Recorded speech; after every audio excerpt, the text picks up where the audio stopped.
In the beginning, the gods thought they were done. After shaping the earth and filling it with mortals, they looked down and decided the experiment had gone surprisingly well. Humanity sang, built, and worshipped. Fires burned, cities rose, and sacrifices arrived on schedule. Olympus was satisfied. Then Zeus remembered Prometheus, the titan who gave fire to mankind, making mortals almost asterisk to asterisk powerful. He had stolen a divine privilege and handed it to clay and breath. Looking down at the glowing fires across the earth, Zeus muttered, "They shine too brightly. Let's remind them who holds the matches. But how do you punish mortals for a gift they never asked for?" Zeus thought for a long while. Then he smiled, "A dangerous thing for the universe. We will send them a gift," he said. "A gift they will never stop paying for." The other gods applauded, half understanding, as they always did when Zeus pretended his ideas were kind. He called for Hephaestus, the master craftsman. "Craft me something beautiful," Zeus commanded. "Shape her from earth, give her the form of perfection itself." Hephaestus, still smarting from his own recent humiliation, obeyed with quiet precision. From clay, he shaped a woman of astonishing grace. Her eyes were alive with curiosity, her expression caught somewhere between wonder and defiance. When she stood complete, she seemed almost aware of herself. Hephaestus stepped back, whispering, "Be careful with this one. Perfection does not like to be owned." One by one, the gods added their own gifts. Athena clothed her in wisdom and modesty. Aphrodite blessed her with a beauty that could melt anger itself. Hermes gave her charm and persuasion, a little too much of both perhaps. Hera, ever the pragmatist, added a dash of pride, just to make her interesting, and Zeus himself gave her curiosity, that small, unstoppable itch that makes every locked door an irresistible invitation. When they were done, the gods admired their creation. She glowed faintly in the light of Olympus, perfect and terrible in equal measure. "What shall we call her?" Hermes asked. Zeus smiled his knowing smile. "Pandora, all gifted." The irony, as usual, was deliberate. Next came the container. Some stories call it a jar, others a box. It hardly mattered. What mattered was what it contained. Zeus ordered it sealed with divine care. Inside, the gods placed everything they didn't want to deal with anymore. Pain, disease, envy, death, sorrow, greed, jealousy, regret. It was, in a way, the first recycling project in history. When it was done, Hermes delivered the instructions. "Never open it," he told Pandora. "It is not for your eyes." She tilted her head, a question already forming. "Then why give it to me?" "To test your obedience," Hermes said with a grin. Pandora frowned. "You mean my curiosity?" He said nothing. Gods rarely answer questions they can't control.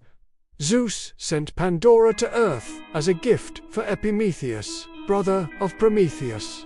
The irony was thick. Epimetheus, whose name meant afterthought, was not known for his foresight. His brother, Prometheus, had warned him time and time again, "Do not accept gifts from Zeus." But the moment Pandora appeared, radiant and captivating, Epimetheus forgot every warning he'd ever heard. He welcomed her into his home, built her a seat by the very fire Prometheus had stolen, and thanked the gods for their generosity. For a time, all was peace. Pandora wandered through the garden, watched the sun fall, and dreamed of the world beyond her home. The box sat in a corner, sealed and silent, yet its presence hummed faintly, like a thought you try not to think about.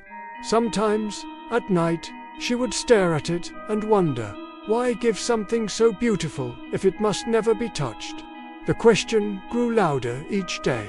One day, Hermes visited, disguised as a traveler. He told her stories of distant lands, of doors left unopened and treasures left undiscovered. When he noticed her gaze shift toward the box, he smiled. "What would you do?" he asked lightly. "If the gods forbade you from knowing something?" "I would try not to think about it," she said, not very convincingly. "Ah," Hermes replied, "that never works." When he left, Pandora sat before the box again. Her reflection shimmered faintly on its polished surface. The box was beautiful, carved with scenes of joy and light, almost mocking its own contents. She traced a finger over its edge. It felt warm, alive. At night, she dreamed of voices whispering from inside. They didn't beg or threaten. They simply called her name, Pandora. Soft, curious, familiar. One morning, she could no longer stand it. Prometheus was out in the fields. The air shimmered with silence. Pandora approached the box slowly, her heart thrumming like a drum. "It's only a look," she told herself. Just for a moment. She lifted the lid. The sound was not thunder. It was softer, sadder sigh that became a storm. Shadows poured out like smoke, twisting, laughing, and crying all at once. They took shape as grief, hunger, sickness, jealousy, and rage. Each found a place in the world and spread like wildfire. Pandora screamed and slammed the lid shut, but it was too late. The world had changed. The perfect balance of joy and peace was shattered, replaced by the heavy weight of mortality. When Prometheus returned, he found her trembling beside the box. "What have you done?" he cried. Her eyes were wet with terror, but also a strange wonder. "They were alive," she whispered. "All of them." He wanted to rage, but there was no point. The damage was done. High above on Olympus, Zeus watched, satisfied. "Now," he said, "they will remember their place." But then, something unexpected happened.